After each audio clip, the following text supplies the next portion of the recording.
Hello friends. आइए आगे बात करते हैं कुछ टेक्निकल डिटेल्स की। यहाँ मैं ये क्लियर कर दूं कि ये आपके लिए जानना बहुत ज़रूरी नहीं है, पर ये कुछ जार्गन्स होते हैं ना, हर फील्ड के अंदर ये टर्म्स यूज होती हैं। So it's better if you know it. तो हम थोड़ा सा एक लिटिल इंट्रोडक्शन की बात करते हैं कि ये क्या क्या टर्म्स हमारे सामने आने वाली हैं। सो सबसे पहले इसमें एक आएगा एल्गोरिथम। और दो तरह के हमारे पास एल्गोरिथम हैं। एक है मल्टी लेयर परसेप्ट्रॉन एमएलपी, दूसरा है radial basis function. Multi layer नाम से पता लग रहा है ये कई लेयर्स पे काम करेगा। कौन सी? हिडन लेयर की बात हो रही है। एक इनपुट लेयर है, एक आउटपुट लेयर है, बीच में जो हिडन लेयर है उसकी कई लेयर से बना के उस पर काम करता है। तो ये थोड़ा सा स्लो है एज कंपेयर्ड, पर इसकी एक्यूरेसी ज़्यादा है। जो रेडियल बेसिस है ये फास्ट है, पर हम लगभग अभी मान के चलिए मैं एमएलपी पे ही काम करूंगा। आपको पेपर्स भी मैक्सिमम एमएलपी पे ही मिलेंगे। अच्छा, दोनों की दोनों ये सुपरवाइज लर्निंग टेक्निक है। ये सुपरवाइज लर्निंग क्या होती है? सुपरवाइज लर्निंग, वैसे तो ये सारी कंप्यूटर की बातें हैं।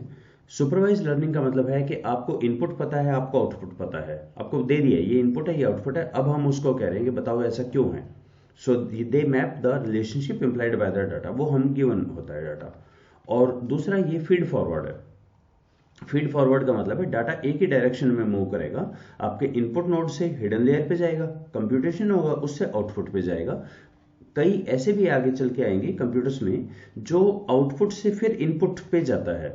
फॉर एग्जांपल, अगर मैं कहूँ कि फेस रिकॉग्निशन की बात करें, ये आर्टिफिशियल न्यूरल नेटवर्क वगैरह तो वहाँ काफ़ी यूज होते हैं ना। अब फेस तो सबके ही सेम है, मतलब सबके पास आईज है, नोज है, लिप्स हैं, वही चीज़ें हैं। तो बार बार फिर वो देखेगा कि एक आउटपुट से फिर इनपुट पे जाएगा, फिर आउटपुट पे जाएगा, फिर इनपुट पे जाएगा। तो ये आएगा ओके मिस्टर एक्स है वो। कुछ चीज़ें हम छोड़ देते हैं, हम तो सीधी बात करेंगे कि एक इनपुट होगा, प्रोसेसिंग के बाद उसको आउटपुट बना देंगे। और हम काम करेंगे मल्टी लेयर परसेप्ट्रॉन के ऊपर। सेकंड है लेयर्स। लेयर्स की तो खैर पूरी कहानी ही लेयर्स की है। तो हम स्टार्ट करेंगे इनपुट से, जो हमारा हो सकता है कैटेगोरिकल वेरिएबल या मीट्रिक वेरिएबल, कोई भी हो। तो एक चीज आपको याद होगी कि अगर मीट्रिक वेरिएबल है उसको हम एक पर्टिकुलर जगह पे डालते हैं, उसको कोवेरिएट बोलते हैं।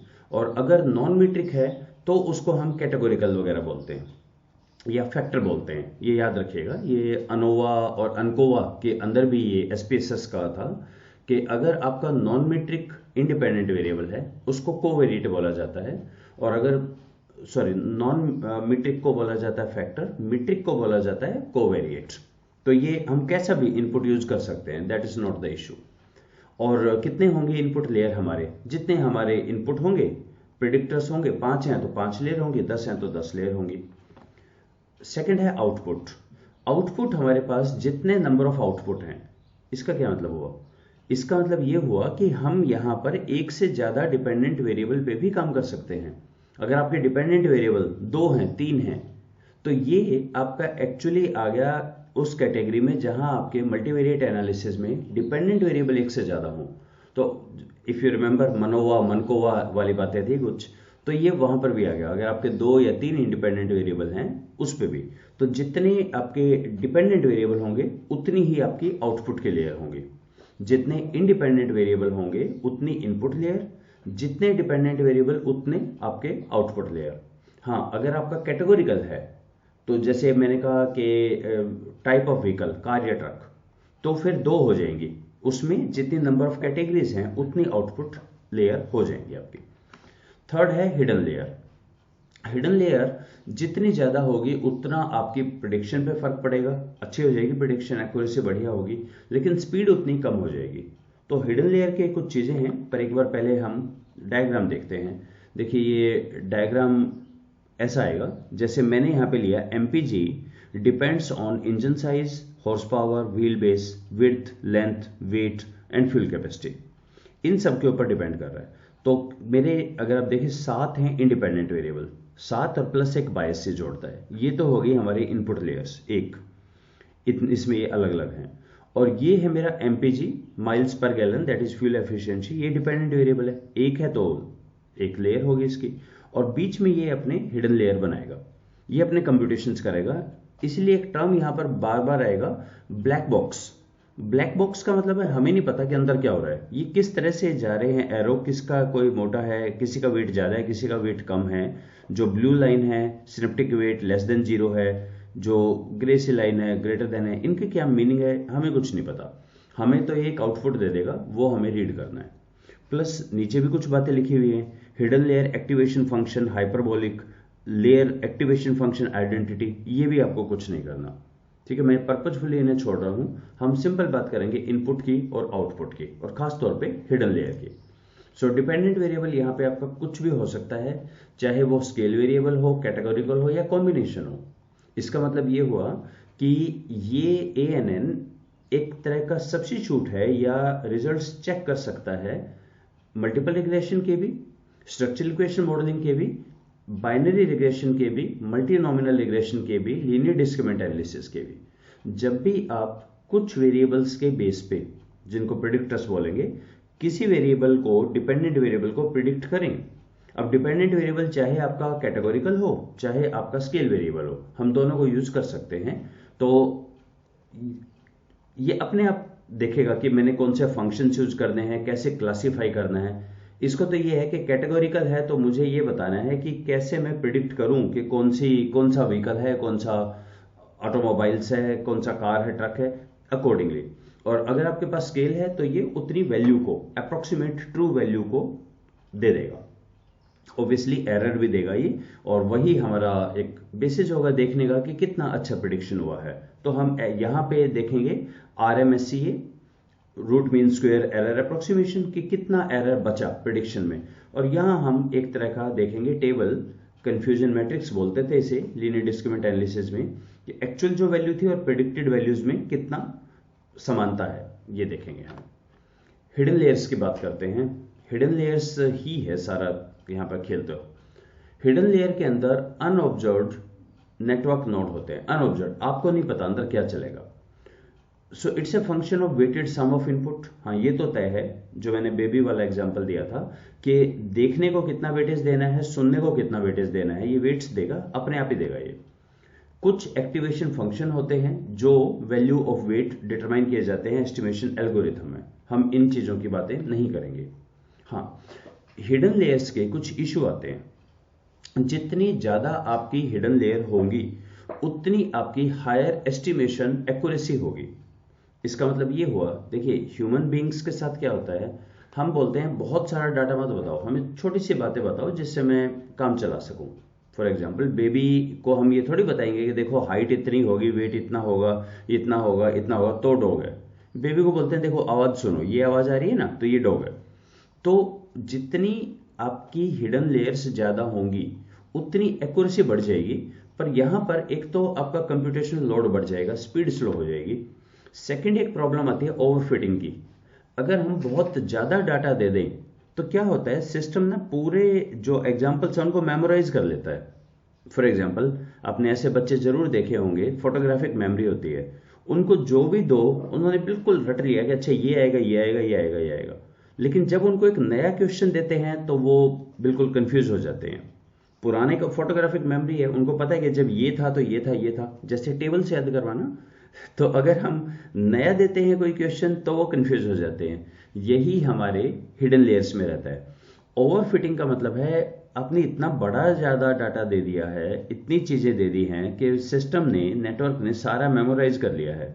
तो वो अब मेमोराइज उस पुराने डाटा पे तो 100% काम करेगा, लेकिन जब हम नया देंगे, कहेंगे आउट प्रेडिक्शन करो, तो वो फेल हो जाएंगे।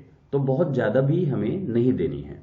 तो कितनी लेयर होनी चाहिए, इस पे बहुत लोगों ने बहुत काम किया और ये पाया कि ऐसा तो कोई नहीं है एग्जैक्टली इतना फार्मूला है। ट्रायल एंड एरर या रूल्स ऑफ थंब वगैरह यूज किए जाते हैं। रूल ऑफ थंब काफी ज्यादा यूज किया जाता है, जो कि ब्लम 1992 ने दिया। इनका ये कहना था कि ऑप्टिमल नंबर हमेशा between input and output layers होता है। फॉर एग्जाम्पल, 5 इनपुट लेयर हैं, 1 आउटपुट है, तो आपकी जो नंबर ऑफ हिडन लेयर होंगी वो 2, 3, 4 इतनी हो सकती हैं between the input and output layers. बहुत लोगों ने इस पे अलग अलग काम किया। ये मैं आपको क्यों बता रहा हूँ इतनी बातें, ये इसलिए बता रहा हूँ क्योंकि लोग एक्चुअली इस पे काम करते हैं। तो वो एक ऑप्शन आएगा स्पेसेस में कितनी लेयर देनी है, तो लोग बोलते हैं ऐसा कि हमने हिडन लेयर 2 लेके देखी, 3 लेके देखी, 4 लेके देखी और हमारा ये रिजल्ट आया। क्योंकि अंदर तो ब्लैक बॉक्स है ना, अंदर तो आपको पता ही नहीं हो क्या रहा है, तो आपके हाथ में सिर्फ यही चीजें हैं। तो एक तो ये होगा कितनी रखें हम लेयर्स, तो number of input number of output दोनों को मल्टीप्लाई करें और उनका स्क्वायर रूट कर दें, इतनी हिडन लेयर रख लें। थंब रूल है ये। ट्रेन ने कहा नहीं नहीं, आप ऐसे करो n+l-1, n+l input plus output -1/2 इतनी रख लीजिए। फिर एक याओ ने कहा नहीं, log of natural log of n, n is the number of input, उतनी रखो। फैंग और मा का था कि नहीं, लॉग नेचुरल मतलब लॉग बेस 2 लो, उस पे काम करो। अलग अलग लोगों के अलग अलग व्यू पॉइंट है, कितनी होनी चाहिए। खैर हम क्या करेंगे, हम सिस्टम पे छोड़ देंगे, तुम अपने आप देखो SPSS पे, दैट्स द बेस्ट थिंग। इसमें कंसेप्ट आएगा पार्टीशन ऑफ द डाटा। देखिए हम में से ज्यादातर शायद इस चीज से परिचित हैं। हम हमेशा स्टैटिस्टिकल टूल्स में बोलते हैं एक वैलिडेशन सैंपल होना चाहिए, एक हैंडआउट सैंपल होना चाहिए आपका, एक एनालिसिस सैंपल, एक validation sample. Sorry, analysis sample वो जिसके ऊपर आप एनालाइज करते हैं और वैलिडेशन सैंपल पे आप चेक करते हैं।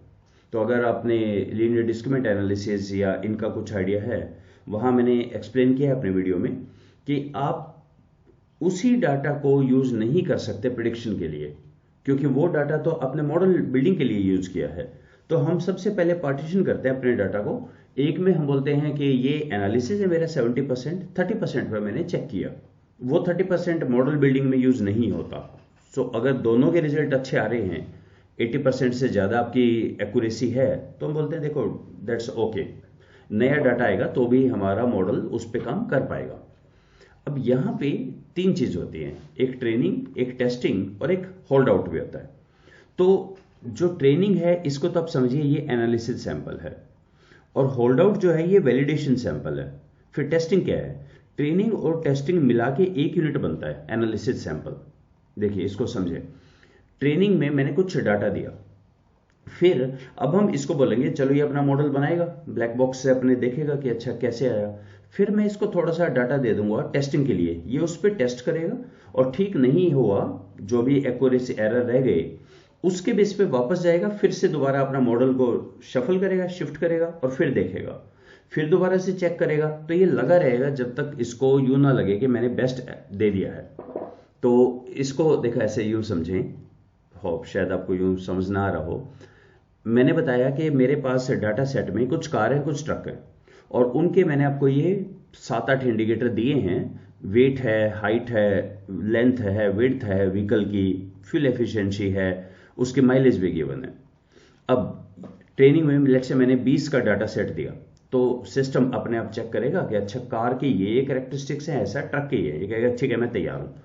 अब मैं इसको टेस्टिंग डाटा सेट दूंगा, टेस्टिंग डाटा सेट पे ये चेक करेगा और फिर पाएगा कि मेरे हिसाब से तो एक कार होनी चाहिए थी पर ये तो ट्रक है, तो let me adjust my weights again, फिर दोबारा चेक करके फिर आएगा ये। तो ये लगा रहेगा टेस्टिंग पे जब तक इसका ट्रेनिंग में मतलब वेट्स रीअसाइन करेगा, टेस्टिंग पे चेक करेगा, एरर देखेगा, फिर रीअसाइन करेगा जब तक एरर मिनिमम ना आ जाए, फिर ये बोलेगा जी मैं तैयार हूं। फिर हम इसको देंगे होल्ड आउट सेट जो as good as validation sample है, ये इनमें यूज नहीं हुआ है। अब ये फाइनली इस पे चेक करके बताएगा मेरी एक्यूरेसी कितनी आई है। पहले हम जो बात करते हैं स्टैटिस्टिकल टूल टेक्निक में, एक होता है एनालिसिस सैंपल, एक ही बार चेक किया जाता है, उसमें इटरेशन प्रोसेस नहीं होती है। रिग्रेशन जब आप यूज करते हैं, आपके पास इंटरसेप्ट की वैल्यू, रिग्रेशन स्लॉप की वैल्यू एक बार ही तो आती है, आप मॉडिफाई थोड़ी करते हैं। पर ANN में आप उनको मॉडिफाई कर सकते हैं, आप अपने इंटरसेप्ट को छोटा कर सकते हैं, बड़ा कर सकते हैं, जब तक एरर आपका मिनिमम ना आ जाए। उसलिए हम ट्रेनिंग और टेस्टिंग को तो मिला के एक यूनिट बोलेंगे एनालिसिस, और होल्ड आउट हो गया हमारा वैलिडेशन, तो ये इंडिपेंडेंटली काम करेगा। जनरली अगर आप मैनेजमेंट के डोमेन में जो यूज होता है, वहां होल्ड आउट का लोगों ने बहुत कम यूज किया है, ऑलमोस्ट ना के बराबर यूज किया है। हालांकि इनका ट्यूटोरियल बोलता है आप 6-3-1 रख सकते हो, 60% पे ट्रेनिंग दीजिए, 30% पे टेस्टिंग करें और 10% पे आप अपना फ्यूचर प्रेडिक्शन करें। पर ज्यादातर पेपर्स में ट्रेनिंग में 90% यूज किया है और टेस्टिंग में यूज किया 10%। Okay that's it. तो ट्रेन बहुत, अब देखिए कुछ पॉइंट्स आएंगे यहाँ पे, जितना डाटा आप ज्यादा देंगे ट्रेनिंग में, प्रिडिक्शन तो अच्छी आ जाएगी उस सेट की, लेकिन अगर आप आगे जाएंगे तो प्रिडिक्शन पुअर आ जाएगी, क्योंकि हमने अभी डिस्कस किया है ओवरफिटिंग हो सकती है। वो पूरा रट लेगा कि अच्छा जब ऐसा डाटा है ये आएगा, इस पे ये आएगा, इस पे ये आएगा। तो मुझे लगता है कि होल्ड आउट को हमें यूज करना चाहिए, पर पेपर्स जो है ए स्टार के उसमें बहुत कम यूज किया गया है। 90% ट्रेनिंग, 10% इसमें। अच्छा देंगे कैसे? एसपीएसएस पूछेगा आपसे, तो हमें 3 नंबर लिखने होते हैं। लाइक मैंने लिखा 631। अब आप तीनों का टोटल करें और परसेंटेज निकाल दीजिए, तो ये आ गया 60%, 30%, 10%। जस्ट इमेजिन अगर मैं लिखूं 221, ये कितना आया? टोटल करें 5 हो गया, और परसेंटेज निकालेंगे तो ये हो गया 40%, 40%, 20%। तो हमें 3 नंबर लिखने होते हैं प्रपोर्शन को डिनोट करने के लिए। तो टोटल पे लेंगे, ये करेंगे तब देखते हैं इस चीज को पार्टीशनिंग के। एक आता है हमारे पास आर्किटेक्चर। आर्किटेक्चर में हमारे पास हम क्या करेंगे, इसमें कई चीजें हैं जो मैंने आपको डायग्राम के नीचे दिखाया था कि एक्टिवेशन लिंक ये होगा, सेगमेंट रहेगा, हाइपरबोलिक होगा। हम उसको कुछ यूज नहीं करेंगे, हम एसपीएसएस को बोलेंगे कि जो सबसे बेस्ट लगे अपने आप चेक करो, ठीक है।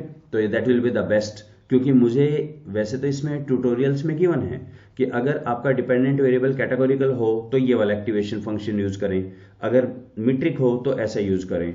पर एक एसपीएसएस में बहुत अच्छा एडवांटेज है, हम ये बोलेंगे कि आप बेस्ट चूज करो, अपने आप देख लो कैसा है। तो इस चीज को मैं स्किप कर रहा हूं आर्किटेक्चर, क्योंकि ये काफी कंप्यूटर बेस्ड हो जाएगा। ट्यूटोरियल्स में गिवन है, अगर आप पढ़ना चाहे तो वहां पढ़ सकते हैं। So this are the some of the technical details. अब हम देखते हैं कि ये पीएलएस के साथ कैसे इंटीग्रेट हुआ, क्योंकि मैक्सिमम पेपर्स में आपको मिलेगा पीएलएस एएनएन, तो वहां उन दोनों का क्या आपस में है, ये हम नेक्स्ट वीडियो में देखते हैं। Let's stop it. Thank you.